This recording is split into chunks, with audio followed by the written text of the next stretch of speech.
Scroll 4 of our series about Christmas. Remnant, now that we have exposed the history and the characters, it is time to talk about the symbols, the things people place in their homes, the decorations they celebrate, the traditions they were taught were harmless. Every symbol has a story, and the story of Christmas symbols is a story of pagan worship, winter magic, and spiritual contamination. Let us begin with the one at the center of every home, the tree. Long before anyone called it a Christmas tree, ancient Germanic and Norse tribes worshipped the evergreen as a sacred object. In the dead of winter, when everything else died, the evergreen remained alive. They believed the tree held magical power to guard against evil spirits, sickness, and the darkness of winter. They decorated it with fruit, carved idols, and later with metal, silver, and gold. Yahuah chapter 10 describes this practice exactly. For the customs of the peoples are vain. A tree is cut from the forest, the work of the hands of a craftsman.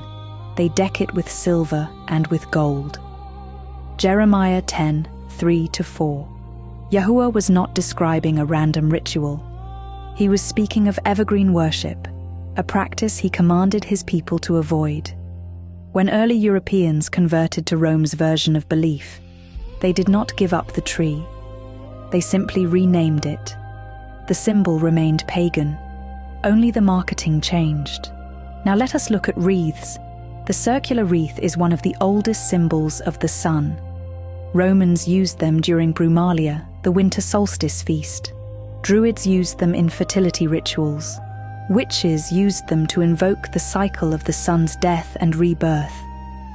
The circular shape represented the eternal cycle of the sun god, returning in strength after the darkest days of the year.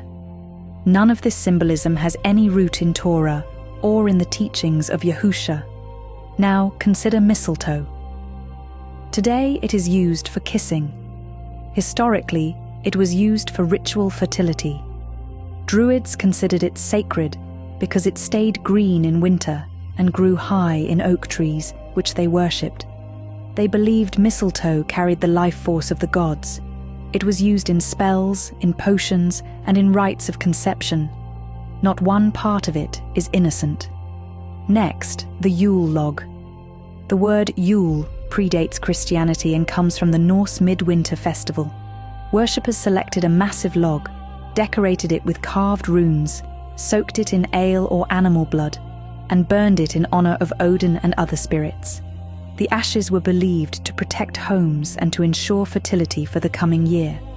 Today it is sold as a cake and attached to a holiday that claims to follow the Messiah. But the roots of the ritual remain unchanged.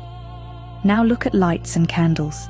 In the winter solstice rituals, lights were used to call back the sun, to honor the returning power of the sun god, and to push back the spirits of darkness. The world believes we put lights up to celebrate the season. History tells us they were originally offerings to a false deity. And then there is gift-giving. People will tell you the gifts represent the wise men, but the wise men gave gifts once, and not during his birth, possibly 2 years later. The true origin of gift-giving comes from Saturnalia, where Romans exchanged presents during a week of drunkenness, lawlessness, and ritual disorder. Nothing about it was holy. Everything was spiritual mixture. Devariym chapter 12 says, "You shall not worship Yahuah your Aluah in the way the nations serve their gods." Every symbol of Christmas, the tree, the wreath, the lights, the mistletoe, the Yule log, the gifts, originated in the way the nations served their gods. They were created to honor other mighty ones and to invite their presence in the darkest days of winter. When the world tells you these things are harmless, remember this truth. Origins matter to Yahuah. He does not accept worship built on foundations he condemned. He does not share his esteem with the symbols of other deities. And the remnant, awakened by his voice, is being called out of the mixture and back into purity, clarity, and covenant truth. In the next scroll, we will expose how the church tried to Christianize these practices and why that strategy never cleansed the roots. Remnant, stay awake. The truth is making you free. Visit our website for more information. Like, follow, and share for more truth.